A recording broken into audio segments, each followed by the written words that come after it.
All right, good morning, everybody. Really nice to see everyone face to face. I know I've met a lot of you through the network over the last few years. My name's Belinda Brear.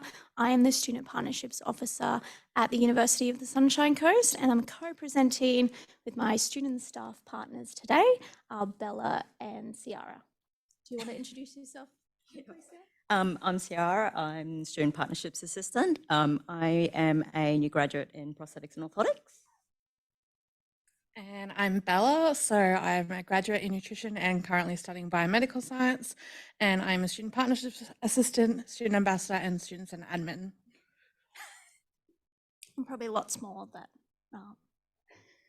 So I would also like to start by acknowledging the traditional custodians on the land on which we meet, the Jagera people, and acknowledge elders past, present and emerging, as well as the Gubbi Gubbi people, which is where we came from this morning from the beautiful Sunshine Coast. So this is what we're going to cover in the next around 25 minutes, and we're going to try to stick on time because I think you've got lunch straight up, so we won't keep you from your food. But we're going to speak to you today about Meet and Eat, which is an initiative that is a partnership program, an event that is run by our student representatives at the University of the Sunshine Coast. So I'm going to start by providing you a really brief overview of what student representation looks like at UniSC and alternative ways that we've partnered with students to collect feedback with our student representatives through the Meet and Eat events.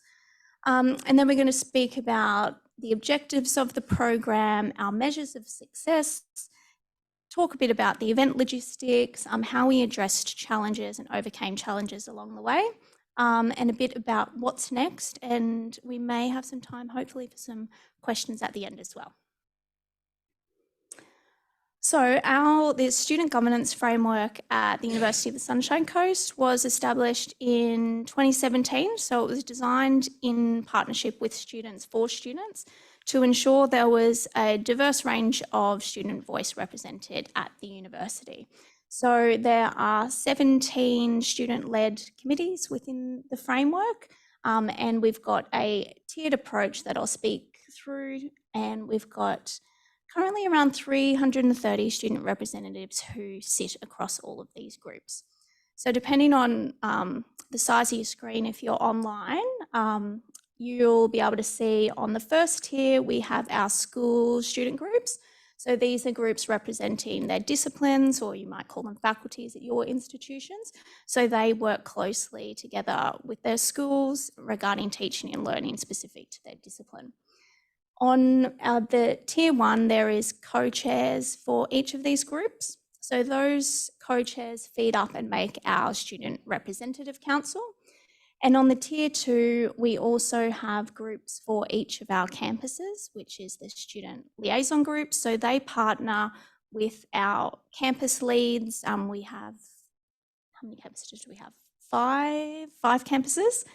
So they partner with the campuses on student experience and experiences specific to their campus. And then we have groups for Indigenous students, high performance student athletes, international students, postgraduate, our student guild, which is equivalent to our union at other institutions, and our disability inclusion student group. So on our tier 2, we've also got 2 co-chairs that feed up to our student senate, which is the highest student governance body of the university. And the co-chairs of those student senates are our council representatives, which are elected by the entire student body. So I hope that makes sense. We've got more information on our website if you want to learn more, or you can ask us some questions afterwards. So now I'm going to hand over to Ciara, who's going to speak a bit more about alternative ways. Oh, okay. That was you. Oh, was it? Okay. Sorry. Yeah, I'll cover this as well. We clearly haven't had an entire run through beforehand.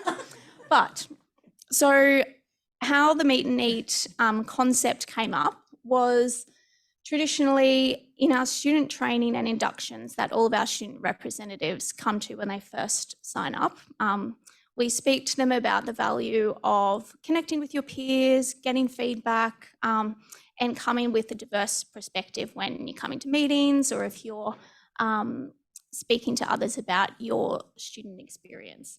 And so generally students might say, oh, okay, so can we send a survey like to all the students within our class? And we go, oh, well, would you like another survey? And they're like, no, we don't want another survey. We've got enough surveys and we don't want more emails because we don't check our emails.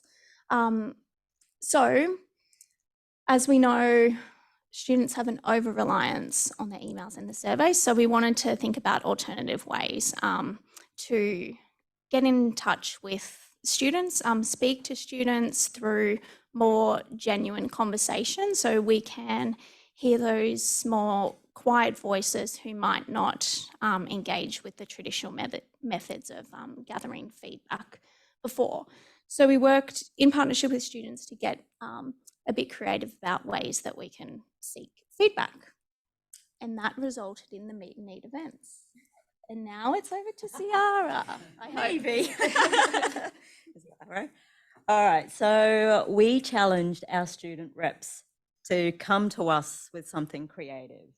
We are entirely student-led, so students, they're the expertise, so they're the experts, so come to us with what you want, what you need. As we can see, what we wanted with our student reps to really create and develop those authentic partnerships. So authentic partnership requires commitment to ensuring diverse voices are represented and listened to. Einstein, 1969. Don't worry, it's not reference heavy. So based on this feedback, what we got was that students wanted more connection post-COVID. They were very turbulent and isolating times. Students wanted to reconnect, somewhere where students can meet and eat. I mean, let's face it, what brings people better together than free food? A space where all voices are included and feeling a sense of belonging. So with this feedback, what do we do with it?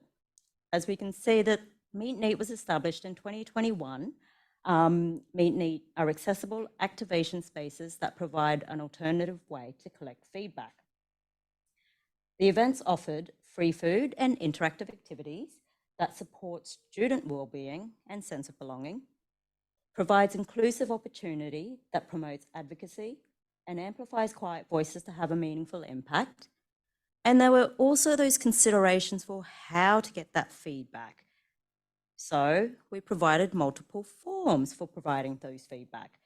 There's the feedback form, which comes in a paper version and online, a feedback box, QR codes, and verbal. Meet and Eat has a dual purpose. It gives students agency around their own events and co-design, increasing visibility for student representatives and further developing campus life and instilling that sense of belonging. So here we've got a few examples of the multiple ways of gaining that feedback. We've got an online version of contacting your student representatives.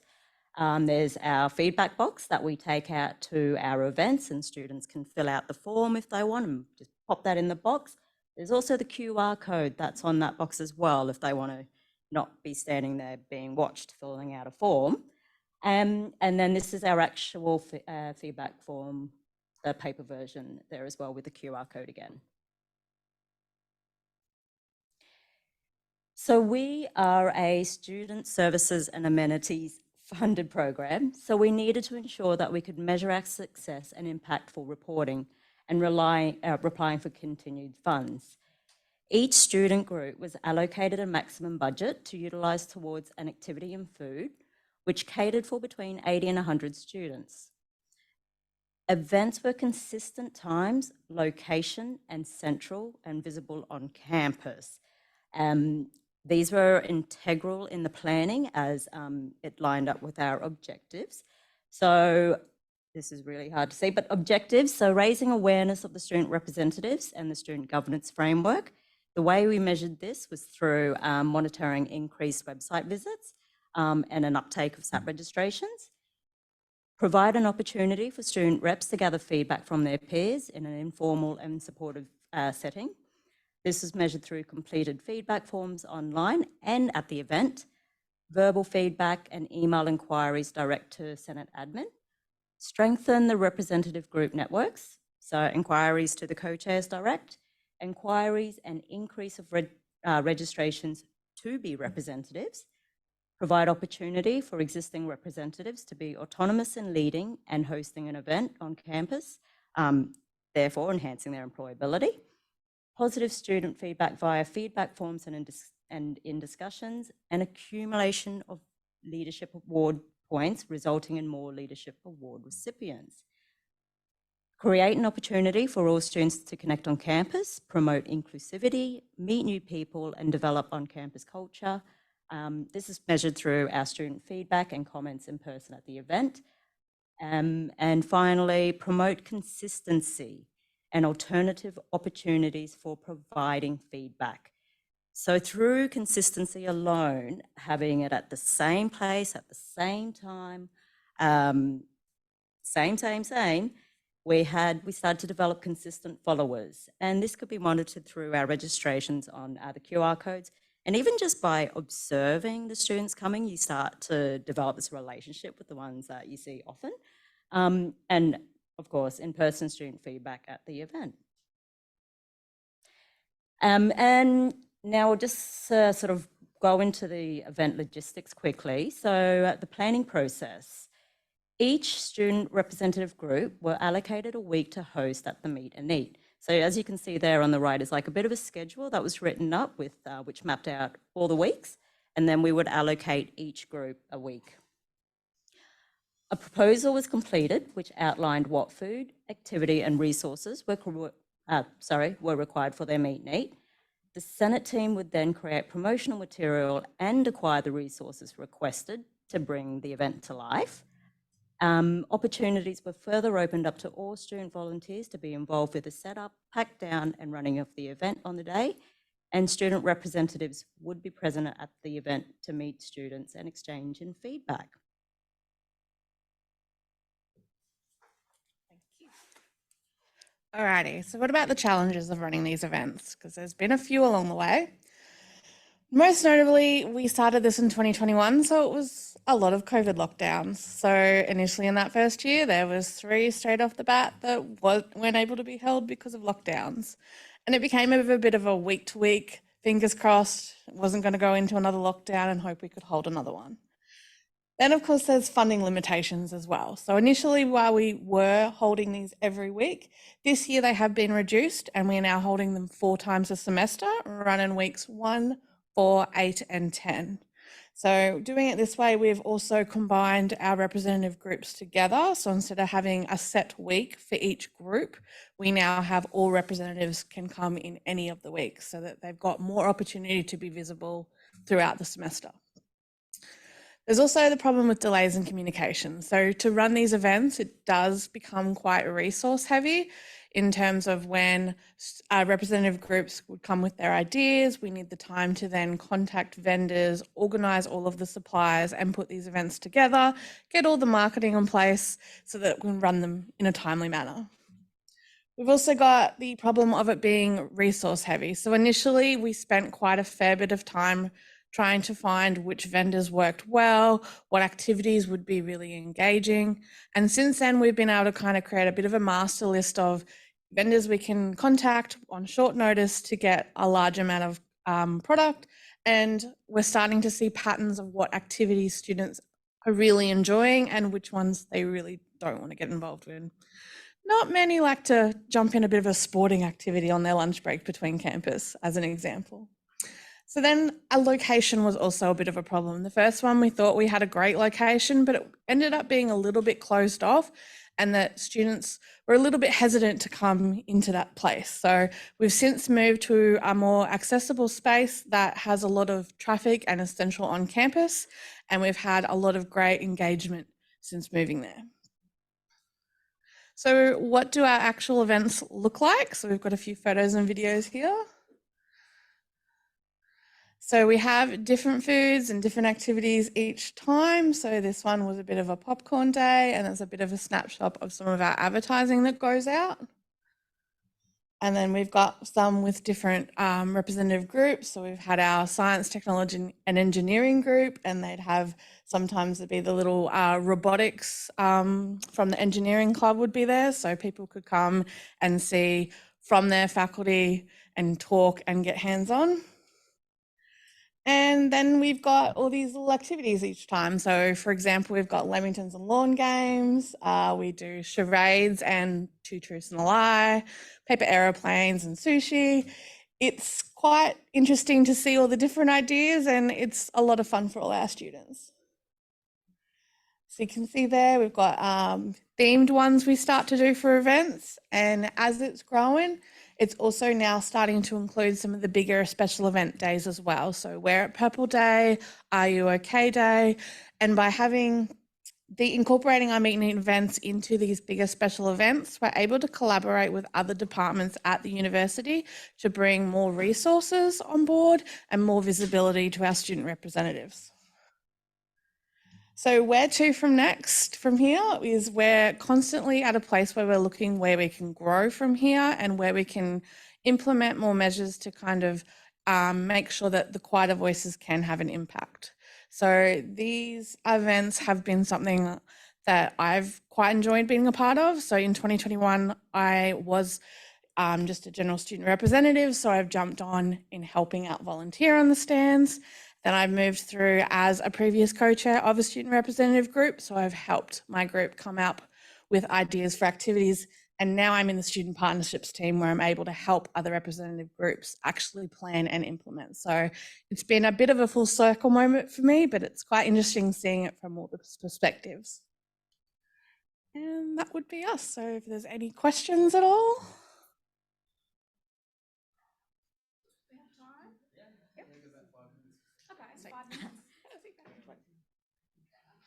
Yeah.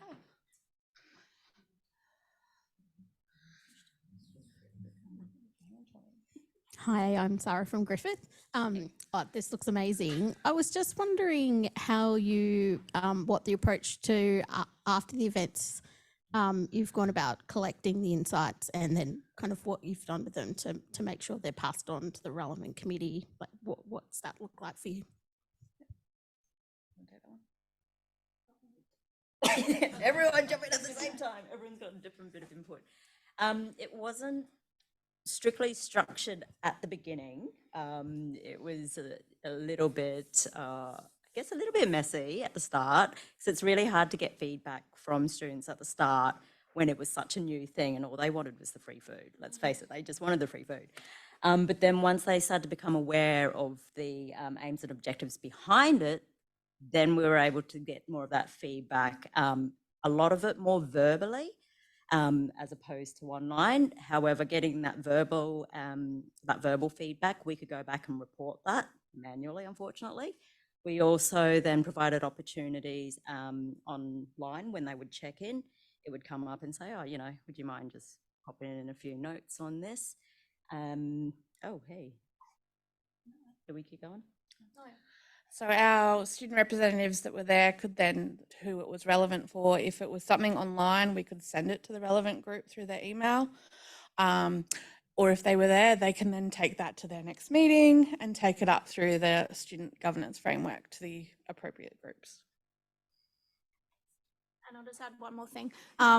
Yeah, so each of our groups, we have like generic email addresses that we set up for them for continuation as the leaders change. So the co-chairs have access to that that's our method of sharing that. And we also created like a feedback workflow document that's in our induction and training processes, just to help the reps navigate, like if a feedback's about campus specific, who do they go to, at what level, just making sure they know who the staff members are if there's not that established like connection or contact there, and that they, yeah, I guess explaining the hierarchy of a university, which is complicated, like it confuses us. So students, it's really, and we're there always to see like, hey, if you don't know where to go with this, then reach out to us and we can help you navigate it. Any other questions? How are we going for time? Emma? Hold on. Hold on, we need a microphone. Hi. You said you had 17 groups and 330 students across 5 campuses. Can you explain how that works? Because we know that say in Brisbane, we'll have more students with more access and we'll more opportunity to become student voice representatives. And then in regional and remote areas, we'll have less students. So do you do that equally? Do you say every campus has to have this number? No, so we don't really have a cap on, we don't limit the number of students who can join a group. So if they're keen to represent their peers and be a rep, they're able to opt in, register and complete the training. But we definitely struggle with our smaller regional campuses to get the same level of engagement as our bigger campuses.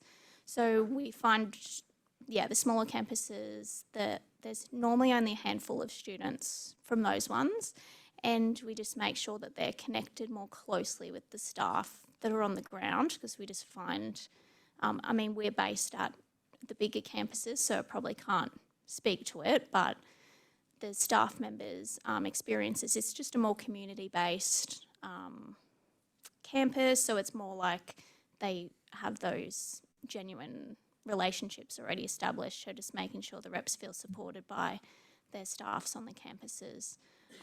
But yeah, I wouldn't say it's equally, we'd like it to be.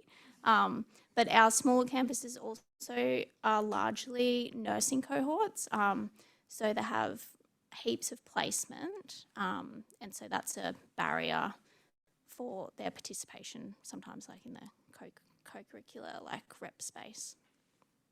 Do you guys want to add anything?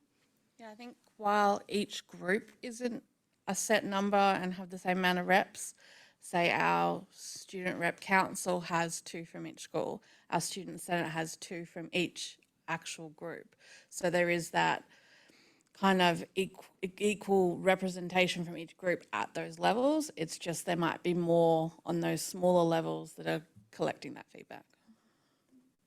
Yeah, I think too, just considering the numbers of reps as well, it doesn't mean that every single one of those people are actually coming out and saying something, but it's when we've got that small number who are the actual advocates that come back to us, you then start to realise that it's all the small talk that they're hearing, that they're listening to, that they're engaging in with their peers. And more often than not, they're not even students who are reps as well. So it's also considering those who aren't reps, but the wider student cohort.